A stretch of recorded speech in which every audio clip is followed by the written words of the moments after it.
हमने खूब मज़े किए। कुछ मौक़ों पर उसने चुपचाप मुझे पीछे से चिकोटी काट ली और मुझे वह बहुत अच्छा लगा। हम लोग करीब 1.5 घंटे तक दिल्ली की सड़कों पर होटल को ढूंढते रहे और खुशी को सबसे अधिक इसको लेकर चिंता हो रही थी। उसका कहना था कि मैं सफ़र के कारण थका हुआ हूँ और मुझे कुछ आराम की ज़रूरत थी, लेकिन मुझे आश्चर्य हो रहा था कि मैं वैसा क्यों महसूस नहीं कर रहा था। चाय वालों और पान वालों की मेहरबानी से शाम के करीब 7:30 बज चुके थे। जब हम कुतुबुद्दीन होटल पहुँचे तो कुतुब मीनार के पास में था। हम सब होटल में घुसे और मैंने रिसेप्शन पर जाकर अपनी बुकिंग के बारे में पता किया। Room number 301। सर, लड़का आपका सामान ले आएगा, रिसेप्शन पर बैठे एक आदमी ने कहा। ठीक है, मैंने कहा और हम सब 301 की तरफ बढ़ गए। मेरे पीछे वह सब मेरे पीछे पीछे आ रहे थे।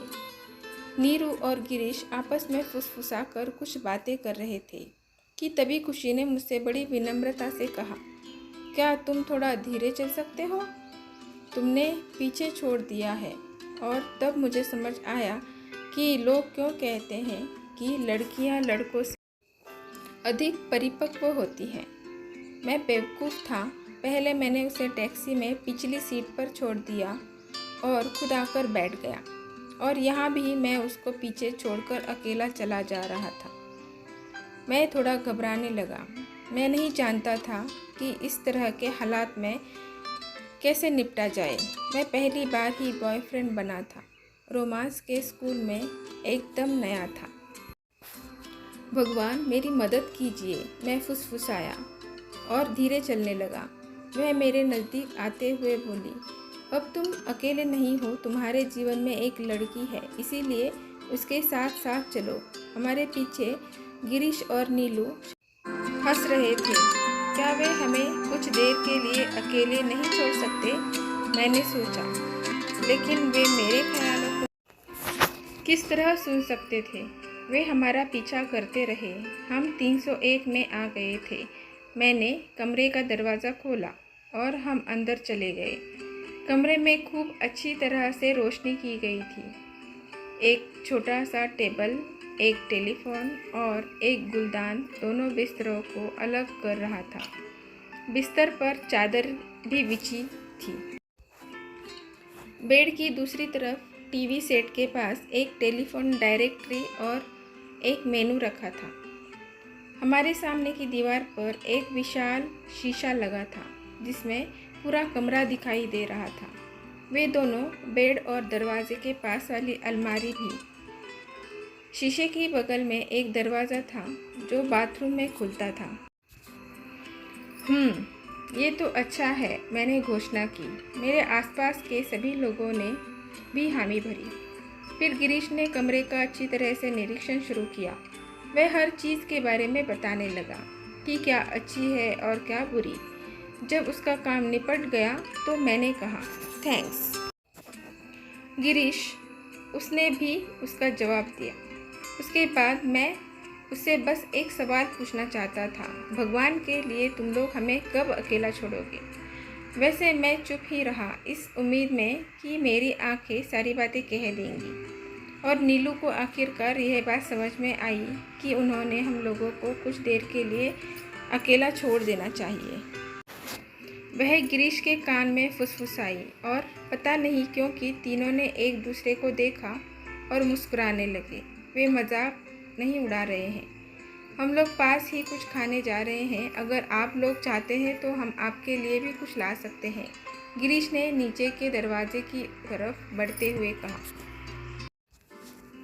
गिरीश, अगर हमें कुछ चाहिए तो मैं तुमको फ़ोन कर दूंगी। और नीलू का ध्यान रखना, उसे अकेले मत छोड़ना। ठीक है, खुशी ने टेबल पर रखी बिस्लेरी की बोतल को उठाते हुए खोलते हुए कहा। हाँ, मैं रखूँगा, आप फिक्र मत कीजिए। वैसे 8:30 बज चुके हैं। हमें दिल्ली 9 बजे तक छोड़ देनी चाहिए, जिससे हम फरीदाबाद 10:15 बजे तक पहुंच सकें। हम पहले ही लेट हो चुके हैं, पता है ना? हाँ, लेकिन चिंता मत करो, हम मैनेज कर लेंगे। खुशी ने कहा। आखिरकार वह कमरे से बाहर गए और मैंने चैन की सांस ली। मैंने जाकर दरवाज़ा बंद किया, जबकि खुशी ने बोतल से पानी की आखिरी बूंद घूंट ली। उसने मुझे दरवाज़ा बंद करते हुए देखा और मुस्कुरा उठी। फिर उसने बोतल को टेबल पर रखा और मेरे लैपटॉप बैग को कुर्सी पर रखा। मैं दोनों बिस्तरों के बीच में आया और बाईं तरफ के बिस्तर पर बैठ गया। वह आई और दाएं तरफ के बिस्तर पर बैठ गई, ठीक मेरे सामने। हम साथ साथ थे, बस हम दोनों। हमारी मुस्कुराहट हमारे मूड को बयां कर रही थी। उस समय सब कुछ सुंदर सपने की तरह लग रहा था। हम उस पल को महसूस करना चाहते थे और हमेशा के लिए जीना चाहते थे। वह लड़की जिसके साथ मैं अपना बाकी जीवन बिताने जा रहा था, मेरे सामने बैठी हुई थी। मैं उसकी सुंदर आँखों में झांक सकता था, उसे छू सकता था, महसूस कर सकता था। उस पल की खुशी में हम जैसे बदल से गए थे। उस वक्त शब्द फालतू लग रहे थे। मैं काफ़ी देर तक उसे देखता रहा। जब वह मेरे उस तरह के देखने को बर्दाश्त नहीं कर पाई तो वह ज़मीन की ओर देखने लगी।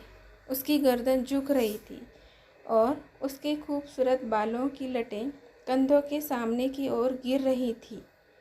कमरे की खामोशी हुई थी और वहाँ हम प्यार में पागल थे। अब हमें इस बात का यकीन नहीं हो रहा था कि आखिरकार हमने एक दूसरे को देख ही लिया। मैं अभी भी घबराया हुआ था। समझ में नहीं आ रहा था कि क्या कहूँ। उसने हिम्मत जुटाते हुए मेरी आंखों में देखा, जो अब भी उसी के ऊपर टिकी हुई थी, और अपने बालों को कानों के पीछे किया। फिर ने पूछा, सफ़र में कोई तकलीफ़ तो नहीं हुई? 5 मिनट से भी अधिक की चुप्पी के बाद इस बात का आना अजीब लग रहा था। इसने हम दोनों को पुरानी बॉलीवुड की फिल्मों की याद दिला दी, जिसमें हीरोइन अपने प्रेमी से पूछती है, सुनिए जी, आपको सफ़र में कोई तकलीफ़ तो नहीं हुई? यही सब। इससे पहले कि वह मेरे जवाब को सुनती, उसे समझ में आ गया कि यह सवाल कितना घिसा पिटा और बेवकूफ़ी से भरा था। हमने एक दूसरे की ओर देखा और अपने अपने बिस्तरों पर गिरकर हंसने लगे। वैसे इस सवाल ने हम दोनों के बीच में जमी बर्फ़ को पिघला दिया और हम दोनों सहज हो गए। हा हा हा, कोई तकलीफ़ नहीं, मैंने उठते हुए कहा। मैं भी कितनी अहमक हूँ, उसने अपना सिर पीटते हुए कहा। ना, तुम नहीं हो, तुम सुंदर हो, मैंने बहुत ही सुकून से कहा, उसकी आंखों में आंखें डालते हुए। और पता नहीं कैसे मेरे अंदर इतनी हिम्मत आ गई कि मैंने अपना दायां हाथ उसकी ओर बढ़ाया और उसके चेहरे की ओर। मेरी उंगलियों ने उसके गाल को छुआ, पहले बीच वाली उंगली ने, फिर पहली उंगली ने, फिर सब ने। उसके बालों को कानों के पीछे समेटने में मदद करते हुए। वह छुअन अनमोल थी। मेरी उंगलियों को अपने चेहरे पर महसूस कर उसने अपनी आंखें बंद कर ली और अब मैं उसकी तेज़ तेज़ चलती सांसों को महसूस कर रहा था। उसका खूबसूरत चेहरा उसके माथे की लकीर बना बिगाड़ रही थी। उसकी तनी हुई भौहें, उसकी प्यारी नाक, उसके मुलायम होठ, जिनको मैंने बहुत प्यार से अपने अंगूठे से सहलाया, और वह कांपने लगी। उसकी आंखें अब भी बंद थीं और उसके हाथों ने बेडशीट को कसकर पकड़ लिया था। मेरी आंखें चुपचाप उस पल को, हमारी हालत को देख रही थी। मेरा दिमाग जैसे सम्मोहित था और मेरी उंगलियां आप ही उसके खूबसूरत चेहरे को समझने की कोशिश कर रही थी, जो मेरे सामने था। बीच में उसकी गर्म सांसें मेरी ठंडी उंगलियों को छू जाती थी। मेरी चेतना ने मुझसे पूछा कि जो कुछ भी हो रहा था वह सच था, और फिर उसने अपने आप ही जवाब दिया, मैं सपना नहीं देख रहा था, वह सचमुच थी मेरे साथ में। अंदर कहीं गहरे में बहुत संतुष्ट महसूस कर रहा था। इतना खुशनसीब कि मेरी परी आखिर मेरे सामने आ ही गई। हम एक दूसरे में खोए हुए थे। शोनी मोनी, मैंने उस बहुत करीब जाते हुए उसके कान में कहा। उसकी सांसें अभी भी तेज तेज चल रही थी और कुछ नहीं कह सकी। यह कितना अच्छा समय है, मुझे तो विश्वास ही नहीं हो रहा है तुम मेरे साथ हो। मैं करीब करीब उसके बिस्तर तक पहुंच गया। शोना, उसने कहा और मेरा हाथ थाम लिया। अगला भाग देखने के लिए चैनल को सब्सक्राइब करें। धन्यवाद।